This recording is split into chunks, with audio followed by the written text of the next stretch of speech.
It happens in a split second. You promised yourself you wouldn't do it. You swore this morning was the new beginning. But then, stress hits, or boredom hits. And before you can even think the word stop, your hand is already moving. You are already scrolling. You are already eating. You are already lighting the cigarette. You look at yourself in the mirror afterwards and you ask, why am I so weak? Why do I have no willpower? But you are not weak. You are just fighting physics. You think a habit is a decision. It is not. A habit is a physical structure. Every time you repeat an action, your brain wraps that neural pathway in a substance called myelin. This is insulation. It turns a dirt road into a superhighway. It turns a thin thread into a high-voltage copper cable. Right now, the bad habit you hate has a thicker, faster, and more efficient cable than your desire to stop. The electricity must flow down the path of least resistance. You aren't fighting an urge, you are fighting a biological circuit that you built with your own hands. You cannot think your way out of a circuit. You have to dismantle it. The brain has a cleaning process called neural pruning. It is the biological equivalent of a delete key. It looks at the connections you stop using, marks them as waste, and physically dissolves them. Today, we are going to stop relying on willpower. We are going to learn how to trigger the pruning process. We are going to starve the bad circuit until the brain decides to cut the wire for us. Chapter 1. The Cartography of Impulse. If the previous chapter explored the invisible software running in the background of your mind, then this chapter concerns the hardware itself. We often make the mistake of thinking our habits are merely vaporous thoughts or fleeting desires floating in a spiritual ether. We imagine that changing them is simply a matter of changing our minds. But this is a dangerous oversimplification. A habit is not a thought. A habit is a physical structure. It is as real and tangible as a bridge spanning a river or a highway cutting through a mountain range. To delete a bad habit, you cannot simply wish it away. You must engage in the physical demolition of neural architecture. Imagine for a moment that you are standing at the edge of a dense, untamed wilderness. This is your brain at birth, a landscape of infinite potential, but no established routes. When you take an action for the first time, it is like hacking a path through thick vegetation with a machete. It is slow. It is exhausting. It requires immense energy and focus. The underbrush resists you. But the next day, you walk that same path again. The vegetation has been trampled down, so the walking is slightly easier. You engage in the behavior again and again. Over weeks and months, the dirt path becomes a paved road. Eventually, it expands into a superhighway. This is the biological process known as long-term potentiation. The neurons that fire together wire together, creating a path of least resistance. This is why your bad habits feel so automatic. Your brain is an energy conservation machine. It will always choose the 6-lane highway over the overgrown trail. When you feel the urge to check your phone, or reach for a cigarette, or succumb to anger, you are not fighting a moral failing. You are fighting the laws of physics and electricity. The current flows where the resistance is lowest. However, this map is not drawn in permanent ink. It is drawn in living tissue, and living tissue can change. This brings us to the most powerful concept in neuroscience for anyone seeking personal transformation. It is called synaptic pruning. If building a habit is construction, then breaking a habit is controlled decay. The brain creates a map of your impulses, but it also employs a crew of maintenance workers to audit that map. These are the microglial cells. They act as the gardeners of your neural landscape. Their job is to patrol your brain, looking for synaptic connections that are no longer being used. When they find a pathway that has gone silent, they mark it for removal. This is the physical mechanism of deleting a bad habit. It is not about willpower alone. It is about starving the connection. When you resist an urge, you are effectively putting up a road closed sign on that neural highway. At first, the brain will rebel. It will create traffic jams of anxiety and craving because the traffic has nowhere to go. This is the discomfort you feel when you try to change. It is not a sign that you are failing. It is a sign that the road is closing. If you persist in keeping that gate closed, a miraculous biological process begins. The asphalt begins to crack. Weeds break through the surface. The lights along the highway flicker and die. The microglial cells arrive and begin to physically disassemble the connection. They recycle the proteins and materials, clearing away the infrastructure that once supported your vice. The urge weakens, not because you have become spiritually stronger, but because the physical road that carried that signal has withered away. This is the phenomenon of neuroplasticity in its rawest form. It is the ability of the brain to reorganize itself based on your behavior. Every time you say no to an impulse, you are withholding maintenance from a specific neural pathway. You are letting the jungle reclaim the road. Understanding this changes the nature of the battle. You are not fighting a ghost. You are a cartographer redesigning the map of your own mind. You are the architect, deciding which roads get paved and which ones return to the dust. The discomfort of change is simply the sound of demolition. It is the necessary chaos of remodeling your own gray matter. So as we move forward, remember that every moment of resistance is a hammer blow to the old architecture. You are physically altering the density and shape of your brain. The map is yours to draw. If you wish to continue exploring the terrain of your own potential and master the mechanics of your mind, please consider subscribing to this channel. There are many more chapters to map out together. Chapter 2: The Law of Use and Disuse. We often imagine our personality is carved from marble. We believe that once a habit is formed, it sits inside us like a heavy stone obelisk, rigid and immovable. This creates a deep sense of despair when we try to change. We feel we are fighting against a solid object that will never break. But modern neuroscience tells a different story. Your brain is not marble. It is not stone. It is something far more fluid. It is closer to wet clay or a living garden. To understand how to physically delete a bad habit, we must look at the biological architecture of the brain itself and the ruthless efficiency with which it operates. Your brain is an expensive machine. It makes up only a small fraction of your total body weight, yet it consumes 20% of your daily energy. Because of this high metabolic cost, the brain is obsessed with economy. It hates waste. It does not keep infrastructure that it does not use. This biological frugality is the key to breaking your chains. It brings us to a mechanism known as synaptic pruning. Imagine a dense forest. If you walk the same route every day to get to a river, you trample the grass. You break the twigs. Eventually, the dirt is packed down hard.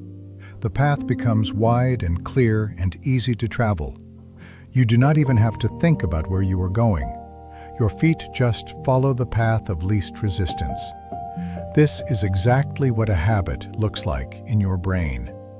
It is a physical highway of neurons that have bonded together because of frequent use. In neuroscience, there is a famous axiom that says, neurons that fire together, wire together. Every time you indulged in your bad habit, you were the hiker widening that path. You reinforced the synaptic connections, making the transmission of the signal faster and more efficient. The urge became automatic because the physical road was paved. But there is a second half to that axiom, which is rarely discussed, yet it is far more important for us. If neurons that fire together wire together, then neurons that fire apart wire apart. This is the law of disuse. Return to the forest in your mind. Imagine you stop walking that path to the river. You decide to stay at the camp. On the first day, the path looks exactly the same. It is inviting and open. It is easy to walk. But you do not walk it. A week passes. Small blades of grass begin to poke through the hard dirt. A month passes. A storm blows a branch across the trail. Shrubs begin to reclaim the edges. The path is narrowing. This is not a metaphor. This is a biological reality called long-term depression. When you deny an impulse, you are not merely practicing willpower. You are engaging in a physical act of demolition. The connections between neurons are made of proteins, and they require constant maintenance. When the electrical signal stops flowing down that specific chain of neurons, the brain marks those connections as waste. It sees a bridge that carries no traffic and decides to dismantle it for spare parts. When you feel the intense agitation of a craving and you choose to do nothing, you are witnessing this starvation process. The electrical signal rushes down the highway looking for the release, but it finds a dead end. That tension you feel is the physical sensation of the pathway withering. You are starving the habit of the electrochemical reinforcement it needs to survive. The brain is efficient. It will not maintain a 6-lane highway for 0 cars. It sends in the biological cleanup crew. Specialized cells called microglia move in. They identify the weak, unused synaptic connections, and they physically eat them. They prune away the hardware that is no longer serving a function. This is why the beginning of quitting is always the hardest. You are standing before a wide open highway and refusing to walk down it. It feels unnatural because physically that highway is still there. But every time you resist, you are withholding the maintenance crew. You are signaling to your biology that this infrastructure is obsolete. With time, the physical structure of the habit dissolves. The highway becomes a faint trail. The trail becomes overgrowth. Finally, the forest closes up completely. The habit is not just suppressed, it is physically deleted.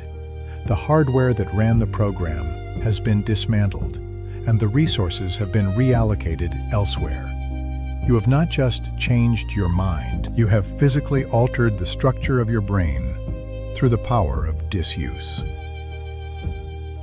Chapter 3.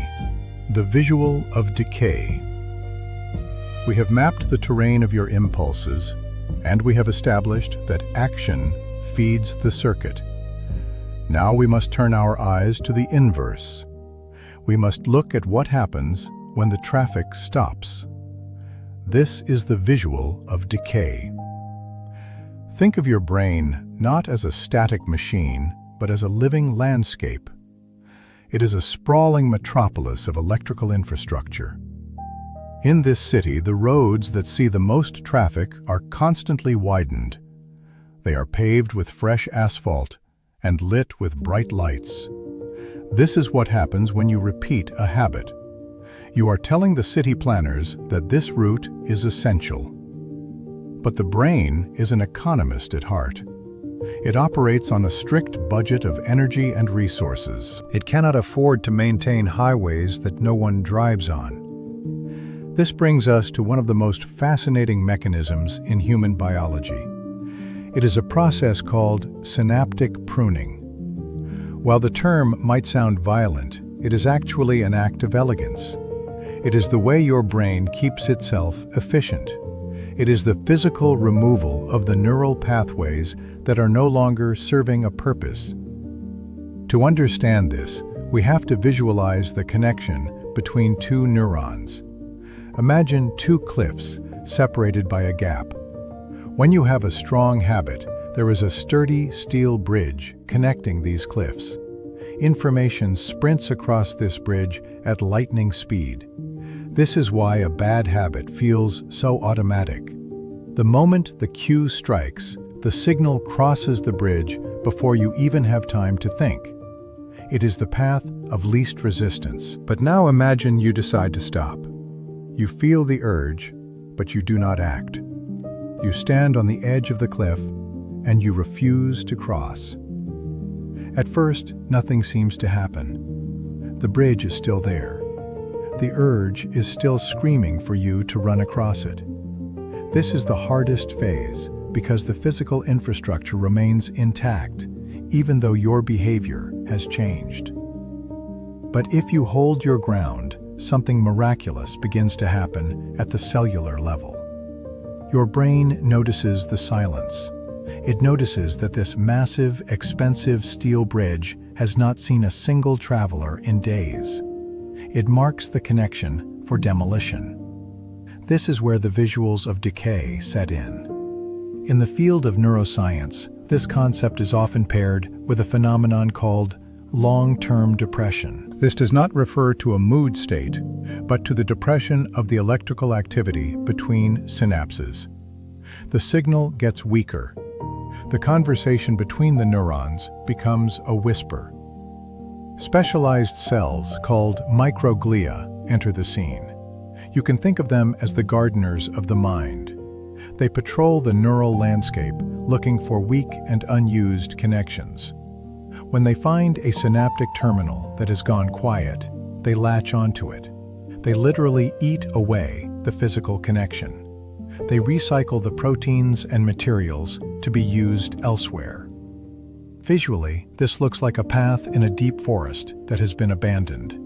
At first, the dirt is still packed hard, but slowly, the wind blows leaves over the track. Then, small blades of grass push through the soil. Vines begin to creep across the way. Eventually, saplings take root where footprints used to be. Give it enough time, and the path disappears completely. If you were to walk through that forest a year later, you would not even know a road had ever existed there. This is the physical reality of deleting a bad habit. You are not just using willpower to suppress a desire. You are waiting for the demolition crew to arrive. You are waiting for the microglia to do their work. Every time you feel a craving, and you choose not to engage with it, you are casting a vote for decay. You are depriving that neural circuit of the electrical reinforcement it needs to survive. You are starving the beast. The structural changes are profound. The dendrites, which are the receiving branches of the neuron, actually shrink. The number of receptors specifically tuned to that chemical trigger decreases. The physical real estate of your brain is reclaimed and repurposed for new habits and new skills. This is why the struggle is not permanent. It is a transition period. You are enduring the discomfort of the old infrastructure while waiting for the landscape to change. The urge feels insurmountable in the beginning because the highway is wide and fast. But with every refusal, the asphalt cracks, the lights dim, the bridge rusts. Ultimately, the visual of decay is a visual of freedom. It is the evidence that you are not a slave to your past choices. You are a biological system capable of rewriting its own architecture. You do not just overcome a habit psychologically, you dismantle it physically. You let the weeds grow over the path until the way is closed forever. Chapter 4. The Extinction Burrs. There is a moment in the process of neural pruning that acts as the final gatekeeper between you and your freedom. You have identified the loop. You have stopped feeding the impulse. You have visualized the overgrown trail in the forest of your mind, beginning to wither from lack of use. The grass is growing back. The mud is drying up. You feel a sense of control returning. You might even feel a sense of pride that the cravings have subsided. And then, without warning, the urge returns with a violence you have never felt before. This is not a sign of failure. It is a biological inevitability known as the extinction burst. To understand this, we must look at how systems react when their inputs are cut. Imagine for a moment that you walk into a room and flip a light switch. The light does not turn on. In a strictly logical world, you would assume the bulb is dead and walk away to find a replacement. But that is not what you do. You flip the switch again. You flip it harder. You jiggle it. You might even bang on the wall or question the wiring. When the expected reward does not arrive, the immediate reaction of a biological system is not acceptance. It is a frantic escalation of effort. Your brain operates on this same desperate logic. For years you traveled a specific neural highway to get a specific chemical reward. That pathway is thick and reinforced. It is a superhighway of electrical conductivity that you built through repetition. Now you have placed a barricade at the on-ramp. You are starving the system by obeying the law of disuse.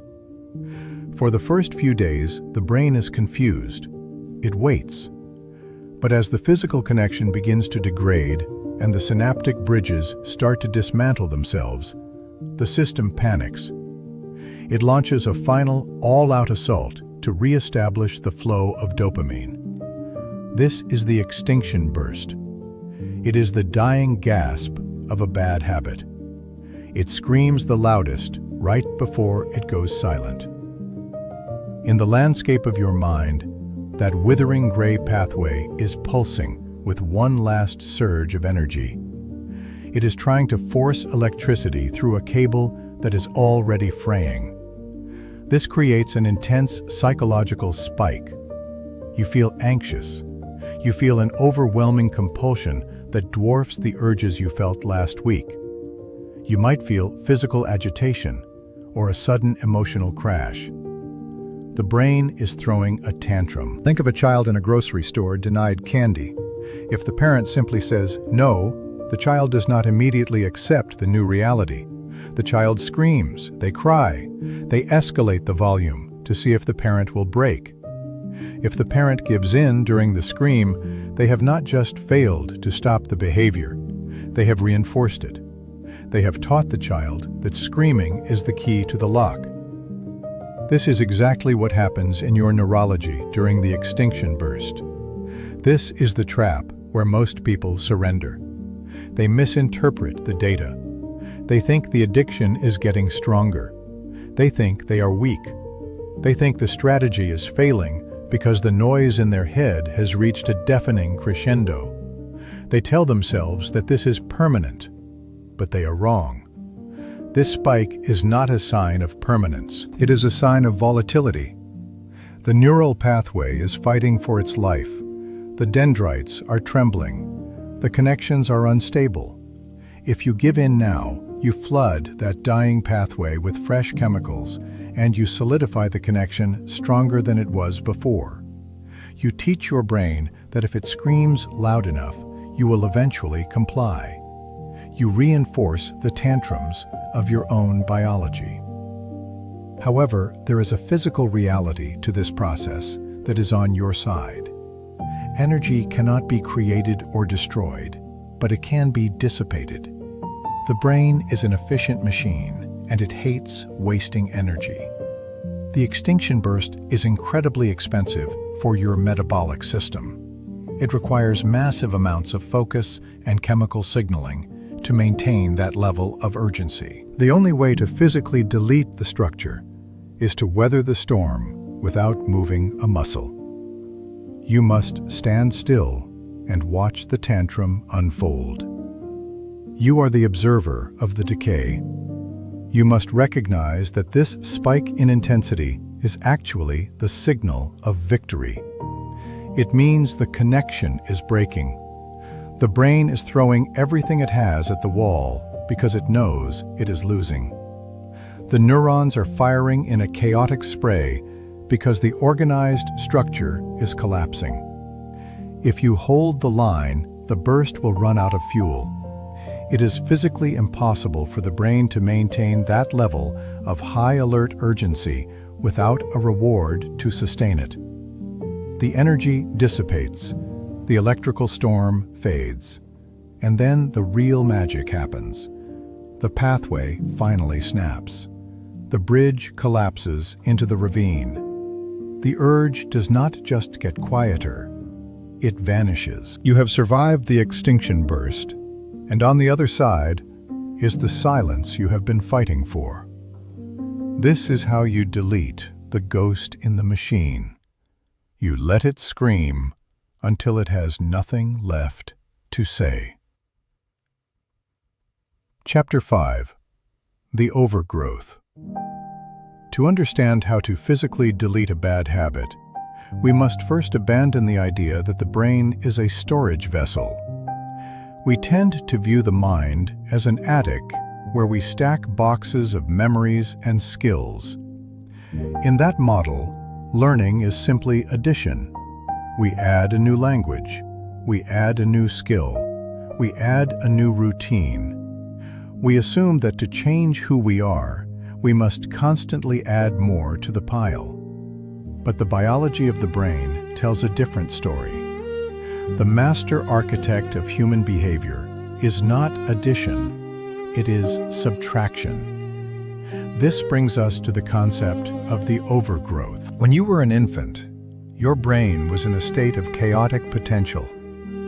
You were born with a staggering number of neurons, and during your first few years of life, your brain exploded with connections. This is a phenomenon known as synaptic exuberance. It is a biological overgrowth, a dense jungle of neural pathways where everything connects to everything. The world was loud and bright and overwhelming because your brain had not yet learned what to ignore. To become a functional human being, your brain had to take a pair of shears to this overgrowth. It had to identify which connections were useful and which were noise. It began to sever the pathways that were not being used. This process is called synaptic pruning.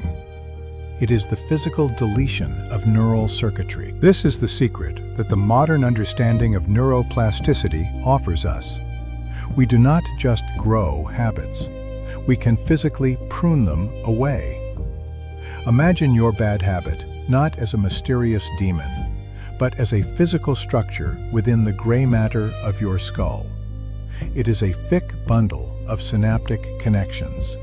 It is a highway paved by repetition. Every time you indulged in the impulse, you laid down another layer of infrastructure. You widened the road. You invited more traffic. You allowed the overgrowth to claim that territory. Now you have stopped the behavior. You have weathered the extinction burst we discussed in the previous chapter. You have stood your ground against the final surge of the urge. Now you are standing in the silence that follows. What happens next is a marvel of biological efficiency. Your brain is an energy-conserving machine. It consumes roughly 20% of your metabolic energy, despite being only a small fraction of your body weight. It cannot afford to maintain expensive infrastructure that leads to nowhere. When a neural pathway is abandoned, it becomes a drain on resources. The brain notices the silence. It notices that the signals, which once roared down that specific highway, have ceased. The traffic has stopped. The road is empty. This triggers a cellular response. The brain deploys its cleanup crew. In the microscopic landscape of your neural tissue, There are cells called microglia. You can think of them as the gardeners of the mind. These cells patrol the environment, looking for waste and debris. But they also look for weak synaptic connections. They look for the pathways that have fallen into disuse. When you stop performing a bad habit, you mark that neural pathway for demolition. You are effectively tagging the overgrowth for removal. The microglia attach themselves to the unused synaptic terminals. They release enzymes that dissolve the connection. They physically eat away the protein structures that held the habit together. This is not a metaphor. This is a literal consumption of the cellular machinery that once compelled you to act. This is why the struggle gets easier with time. You are not fighting the same enemy forever. The enemy is being dismantled, piece by piece. The physical urge is withering because the bridge that carried it is falling into the ravine. The overgrowth of the bad habit is replaced by open space. The resources that were once held hostage by that compulsion are released back into the system. You regain the energy that was previously wasted on maintaining a loop of self-destruction. However, we must respect the timeline of this process. The overgrowth does not vanish overnight. It takes time for the forest to reclaim an abandoned road. There is a lag between your decision to stop and the biological deletion of the circuit. During this lag, you may feel vulnerable. The old road is still there, even if it is barricaded. This is the danger zone, where one slip can reopen the highway. If you drive a car down an abandoned road, you flatten the grass that was trying to grow through the asphalt. You signal to the gardeners that this road is still in use. You tell them to stop the demolition. But if you hold the line, the process is inevitable. The laws of physics and biology are on your side. If you do not send the signal, the connection must die. It is a biological imperative. So as you move forward, do not look at your bad habit as a permanent scar on your personality. Look at it as a temporary overgrowth. It is simply a cluster of connections waiting to be pruned. You are the one who controls the signal. By withholding the current, you starve the beast. You allow the natural intelligence of your own biology to wash the slate clean. The clutter of the overgrowth gives way to clarity, and in that clear space, you are finally free to build something new. Chapter 6. The Energy Economy. To understand how a bad habit is physically removed from the brain, you must first understand the ruthless efficiency of the human biological system. We often imagine the brain as a vast library that stores everything we have ever touched or tasted, but that is a romantic misconception. The brain is not a librarian. The brain is an accountant, and it is working with a very strict budget. Consider the economics of your own physiology. Your brain comprises roughly 2% of your total body weight. It is a small, gelatinous mass sitting quietly in the dark vault of your skull. Yet, despite its small size, it consumes 20% of your body's total energy supply. It demands a massive tax on every calorie you ingest. Every electrical impulse costs glucose. Every synaptic connection requires oxygen and blood flow. Maintaining the neural infrastructure of your mind is the most expensive metabolic process you perform every single day.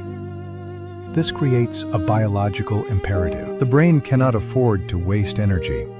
It is constantly auditing its own books.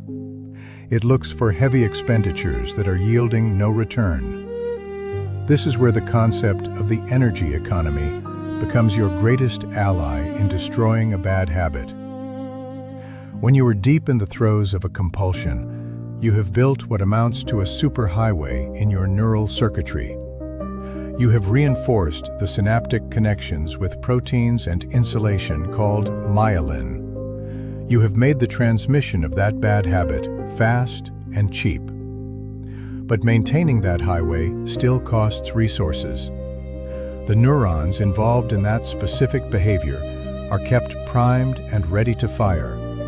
They are on high alert, waiting for the cue. This state of readiness is chemically expensive. Now consider what happens when you stop acting on the impulse.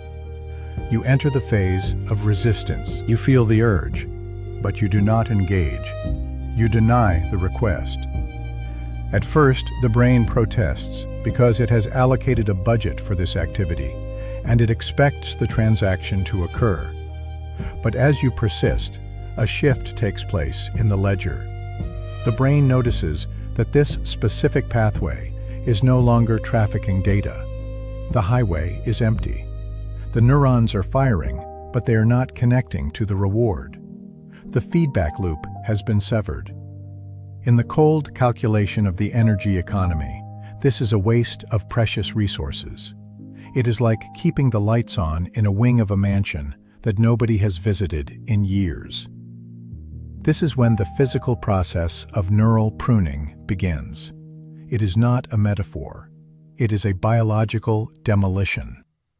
Special cells called microglia begin to patrol the area. These are the gardeners of the neural landscape. They hunt for weak or unused synaptic connections. When they find a pathway that has gone silent because you have refused to use it, they tag it for removal. The process is fascinating and brutal. The physical terminals that once released the chemicals of your craving begin to shrink. The receptors that once caught those chemicals and turned them into action start to wither. The brain reclaims the raw materials. It breaks down the proteins and strips away the myelin sheath. It recycles the components to be used elsewhere in the system, where traffic is actually flowing. You must visualize this as the physical dismantling of a bridge. It does not happen overnight, but it happens inevitably. Every time you refuse the habit, you are withholding the maintenance funds. The road begins to crack. Weeds break through the pavement. The structure becomes unsound. Eventually, the bridge collapses entirely. This is the law of efficiency. Your body will not subsidize a failed venture. Once the brain realizes that a specific craving no longer results in a behavior, it identifies that circuit as a liability. It cuts the power line. This creates a profound shift in your experience. In the beginning, avoiding the habit requires immense willpower because the road is wide and the traffic is fast. You are fighting against a fully funded infrastructure. But as the energy economy takes over, the fight changes. The physical urge diminishes, not because you are spiritually stronger, but because the machinery generating the urge is physically smaller.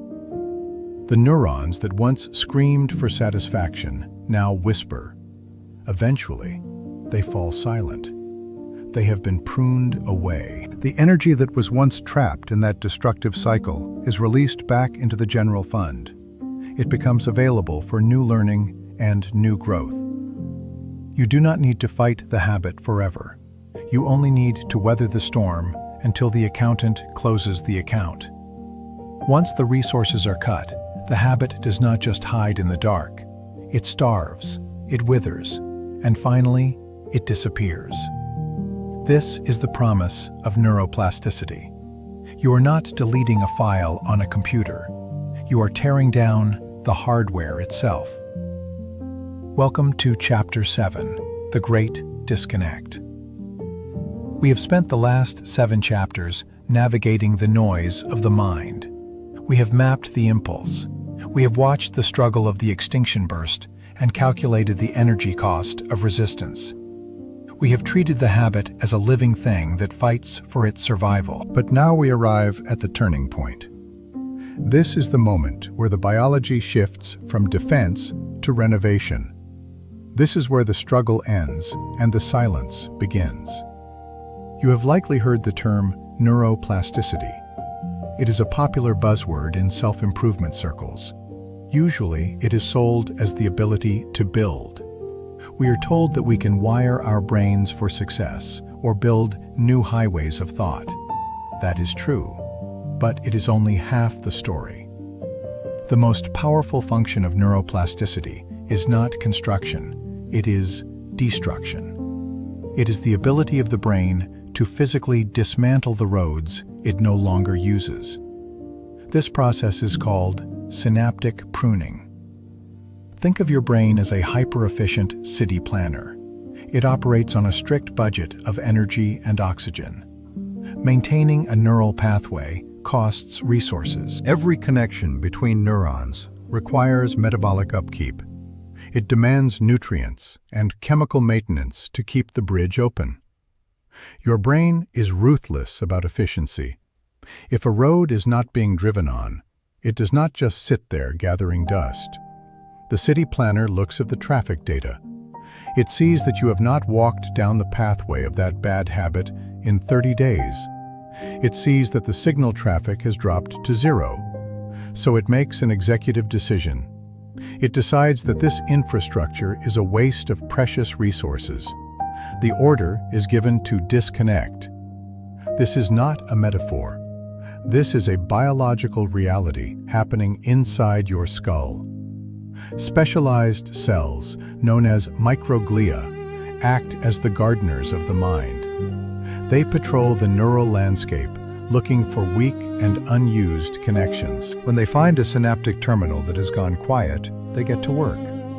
They physically prune away the connection. They eat the waste. They recycle the raw materials to be used elsewhere. Imagine the neural pathway of your bad habit. For years, it was a superhighway. It was thick and reinforced with myelin. It conducted electricity at lightning speeds. When the cue triggered, you found yourself acting out the habit before you even realized what was happening. That was because the road was wide and well-maintained. But you stopped using it. You endured the withdrawal. You fought through the extinction burst. You starved the habit of attention. Now, looking at that same pathway under the lens of a microscope, you would see something profound. The physical connection is withering. The tiny chemical bridges that allowed the neurons to talk to each other are falling apart. The axon terminals are retracting. The receptors are fading away. The superhighway is cracking. Grass is breaking through the pavement. The bridges are collapsing into the river below. This is the physical deletion of a behavior. It is not that you have simply forgotten the habit. It is that the machinery required to run that habit is being dismantled. The brain is reclaiming that territory. It is freeing up that energy to be used for something else. This is why the beginning is always the hardest. In the beginning, the bridge is still strong. The connection is still begging for traffic. But if you hold the line, eventually, biology takes over. The brain accepts the new reality. It realizes that the old behavior is obsolete. This creates a massive shift in your subjective experience. You stop feeling the urge as a physical compulsion. The craving loses its teeth. It transforms from a screaming demand into a faint whisper, and then eventually into nothing at all. You might remember that you used to have the habit, but the emotional and physical pull is gone. The wires have been cut. This is the ultimate goal of all your effort. You are not fighting to resist a temptation forever. That is a losing battle. You are fighting to buy enough time for the pruning shears to do their work. You are holding the door shut just long enough for the brain to brick it up. When you understand this, the struggle changes. You realize that every time you say no to an urge, you are not just exercising willpower. You are casting a vote for disconnection. You are marking that pathway for demolition. You are telling the city planner that this road is dead. So let the silence come. Let the connections fade. Do not fear the loss of the old self.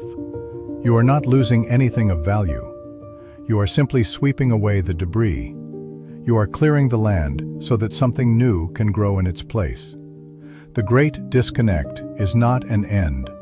It is the necessary preparation for a new beginning. Chapter 8. The Scar Tissue of Wisdom. There is a quiet violence in the act of forgetting. We tend to think of healing as a soft and gentle process. We imagine it as a calm wave washing over the sand. But biologically speaking, the deletion of a habit is a demolition project. It is the dismantling of a city that no longer serves its inhabitants. You have arrived at the aftermath of the struggle. You have navigated the cartography of impulse. You have starved the ghost in the machine. Now we must observe what happens to the debris. You have spent the last few weeks starving the beast. You endured the extinction burst, where the brain screamed for its usual dopamine fix. You refused to supply the energy. Now you stand at the precipice of the final biological change. This is where the mechanics of neuroplasticity turn into the utility of efficiency. Your brain is a miser. It hates waste. It looks at that old superhighway you built for your bad habit. It sees a massive structure of neurons, thick and reinforced. But it also sees that no traffic has passed that way in a long time. So the order is given to tear it down. This is the phenomenon known as synaptic pruning. It is not a metaphor. It is a physical event happening inside the gray matter of your skull. Specialized cells called microglia activate like a cleanup crew. They swarm the neglected connections. They identify the synaptic terminals that are no longer firing, and they eat them. They physically digest the bridges you spent years building. Imagine the visuals of decay inside the mind.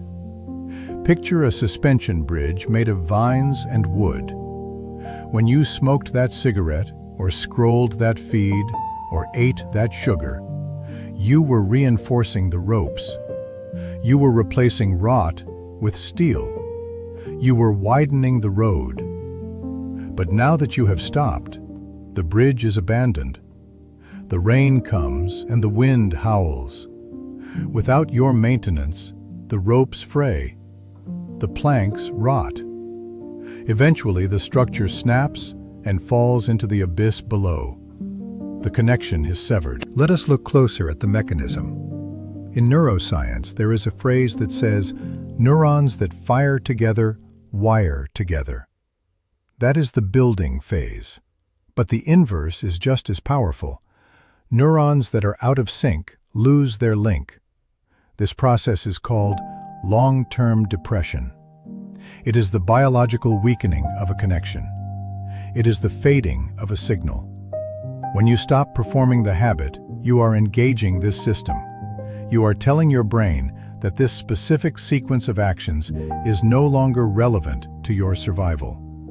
Your brain is efficient above all else. It consumes a massive amount of your body's energy reserves. It cannot afford to keep the lights on in empty rooms. So when you stop walking down that neural path, the brain cuts the power. The myelin sheath, which insulates the connection and makes the signal travel fast, begins to degrade. The signal slows down. The urge becomes sluggish. It takes longer for the impulse to travel from the trigger to the action. This delay gives your conscious mind time to intervene. This is the death of the impulse. But what remains is arguably more important than what was lost. We call this the scar tissue of wisdom. A scar on your skin is not the same as the skin that was there before. It is tougher. It is fibrous. It is a record of trauma survived. Your brain does something similar. You do not simply revert to who you were before the addiction. You are not a blank slate.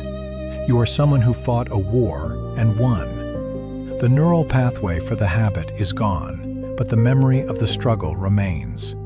This is crucial. If you simply forgot the habit entirely, you would be liable to stumble into it again. Instead, you retain the knowledge of the trap without feeling the pull of the trigger. The defining characteristic of this stage is indifference. This is the goal we have been marching toward since Chapter 1. It is not hatred of the bad habit. Hatred is still an emotional attachment. Hatred is still a form of connection. The opposite of love is not hate, it is indifference. It is walking past the thing that used to control your life and feeling absolutely nothing. The magnetic pull is gone because the magnet has been demagnetized. The copper wiring has been stripped from the walls. This is the scar tissue. It is the proof that you have physically altered the architecture of your mind. You are no longer fighting the ghost in the machine, because the machine has been rebuilt. The energy that used to flow down the path of least resistance has been rerouted. It now waters the gardens of your new behaviors. You have reached the point where the effort required to relapse is now greater than the effort required to stay the course. The hill has leveled out. You have turned a wild jungle into a paved road and allowed the old paved road to be reclaimed by the jungle. That is the nature of wisdom. It is not just knowing what to do. It is physically removing the option to do the wrong thing from your own biology. The path has withered away. The habit is not just broken, it is deleted. Chapter 9: The Architect's Pen. We have spent much of our journey observing the machinery of the mind. We have watched the gears turn during an impulse and listened to the grinding noise of the extinction burst. We have acknowledged the scar tissue that forms when we survive the struggle. Now we arrive at a moment of profound agency. This is where observation ends and construction begins. We are taking the pen into our own hands. But the architect does not just draw new blueprints. The architect also decides what must be demolished. There is a misconception that learning is strictly about addition. We assume that to change our lives, we must constantly add new skills and pile on new behaviors. We imagine the brain as a vast warehouse that simply fills up over a lifetime. This is not true. A refined mind is not a cluttered warehouse. It is a sculpted garden. The most crucial work your brain performs is not always building connections. It is destroying them. This process is known as synaptic pruning. It is the biological mechanism of forgetting. It is how you physically delete a bad habit. To understand this, we must look at the economy of your body. Your brain is a demanding organ. It accounts for only a small fraction of your body weight, yet it consumes a massive portion of your energy supply. It is expensive to run. Biology is ruthless about efficiency. It does not like waste. It will not spend precious resources maintaining a bridge that no one crosses. Imagine your bad habit as a physical structure. For years, you have traveled the same neural pathway. You have reinforced it. You have paved it with repetition and illuminated it with dopamine. It is a superhighway. It is wide and fast and frictionless. This is why the habit feels so automatic. The infrastructure is robust. But what happens when you stop traveling that road? When you resist the urge and choose a different action, you are effectively closing the highway. At first, the road remains. The asphalt is still fresh. The lights are still on. This is why the urge feels so strong even after you have decided to quit. The physical structure is still there, waiting for traffic. However, if you persist in your refusal to engage, something miraculous begins to happen at the cellular level. The brain realizes that this expensive infrastructure is sitting idle. It notices that the electrical signals have stopped flowing down this specific chain of neurons. The chemical supply line dries up.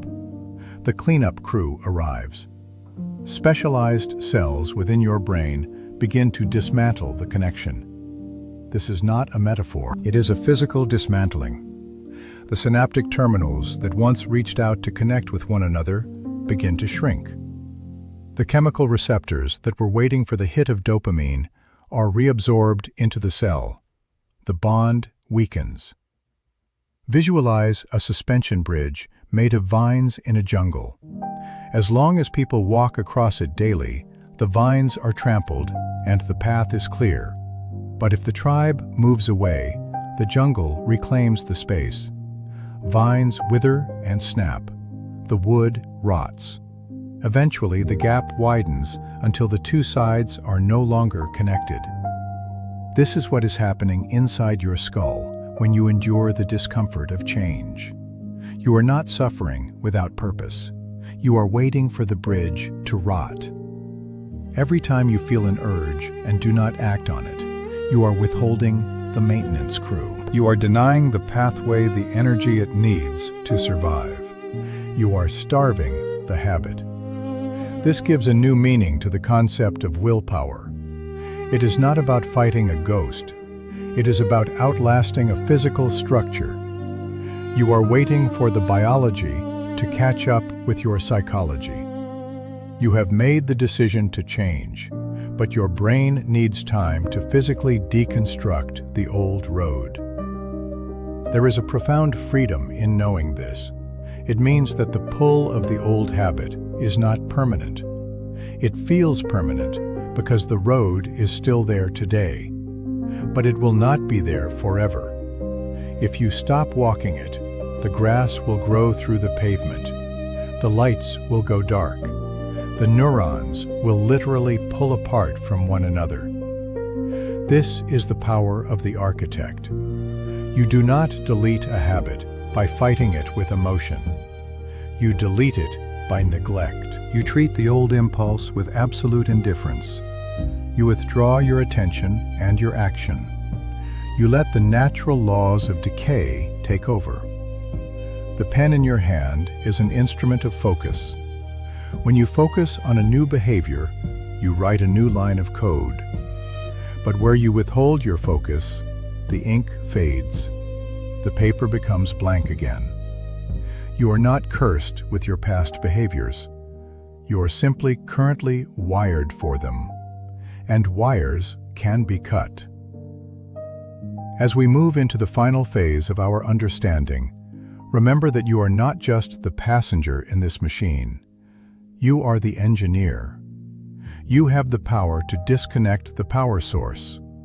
You can let the old ways wither and return that energy to the new life you are building. The path is yours to close. Chapter 10. The Long-Term Depression. We have arrived at one of the most misunderstood terms in the entire lexicon of neuroscience. When you hear the words long-term depression, your mind likely drifts toward sadness or a state of emotional heavy-heartedness. You might imagine a gray fog descending over your life. But strictly within the context of your biology, this phrase means something entirely different. It is not a malady. It is a tool. In fact, it is the very tool that will set you free. In the previous chapters, we explored how the brain builds. We looked at how repetition lays down heavy cables of connectivity and turns a simple action into an automatic impulse. That is the process of construction. Now we must turn our attention to the process of demolition. Long-term depression, or LTD, is the biological mechanism of forgetting. It is the physical withering of a neural pathway that is no longer being used. Imagine for a moment that you are standing at the edge of a dense and ancient forest. Cutting through the underbrush is a wide dirt path. It is beaten flat and hard-packed by years of daily travel. The grass has been trampled into oblivion, and the bushes have been cut back to ensure the way is clear. This path represents your bad habit. It is easy to walk. It is familiar. It offers zero resistance. Now imagine that one day you stop walking down that path. You choose a different route, or you simply stay home. The first day, the path looks exactly the same. The second day, it still looks inviting. This is the danger zone, where the ghost of the habit is still physically present in the landscape. But if you persist in your refusal to walk that line, something miraculous begins to happen. Slowly and quietly, nature begins to reclaim the territory. Without the constant pressure of your footsteps, the soil begins to loosen. Small shoots of green grass push up through the hard dirt. The branches of nearby trees start to stretch across the open space. Spider webs span the gap where your head used to pass. This is exactly what happens inside the gray matter of your brain during long-term depression. Your brain is an incredibly efficient manager of energy. It is ruthless in its economy. It costs biological resources to maintain thick, high-speed connections between neurons. It requires oxygen and glucose and protein to keep that superhighway open. If the brain realizes that a specific circuit is not being fired, it initiates a withdrawal of resources. The science behind this is fascinatingly concrete. Between two neurons, there is a gap called a synapse. Communications cross this gap like travelers crossing a bridge. On the receiving side of the bridge, there are receptors waiting to catch the signal. When you have a strong habit, the bridge is wide and lined with thousands of these receptors to ensure every single signal gets through instantly. But when you stop the behavior, you stop sending traffic across the bridge. The brain notices the silence. It triggers long-term depression. The receiving neuron begins to physically dismantle the docking stations. It pulls the receptors back into the cell membrane, like a turtle pulling its head into a shell. The bridge becomes narrower. The connection becomes weaker. The electrical signal that used to roar across the gap now struggles to make the jump. This is the visual of decay we spoke of earlier, but now you can see the mechanics of it. You are not just suppressing a desire through willpower. You are starving a physical structure until it atrophies. The neural pathway that once screamed for a cigarette or sugar or distraction begins to wither away like a muscle that is never flexed. It is vital to understand that this process takes time. A path in the forest does not disappear overnight. It takes weeks for the grass to cover the dirt. It takes months for the bushes to block the way. This is why the early days of quitting are so difficult. You have stopped the behavior, but the physical road is still there waiting for you. You feel the urge because the infrastructure remains intact. However, you must find solace in the inevitability of biology. If you do not walk the path, it must disappear. It is a law of nature. The brain will not waste energy maintaining a road to nowhere. Every time you feel an urge and you do not act on it, you are casting a vote for decay. You are signaling to the architect that this building is condemned. Eventually, the day arrives when the connection is severed. The synapse is so weak that the impulse simply dies before it can turn into action. The path is overgrown. You could not find it, even if you wanted to. The habit has not just been broken psychologically, it has been deleted physically.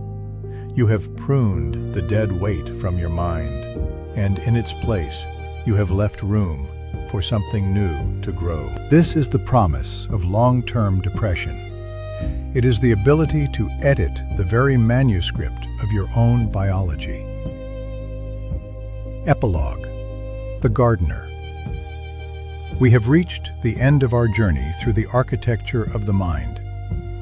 You now understand that you are not trapped by the ghosts of your past actions. The brain is not a carved stone tablet, but a living and breathing landscape. Neural pruning is the biological equivalent of a gardener tending to his plot. When you stop engaging in a habit, you are not just using willpower.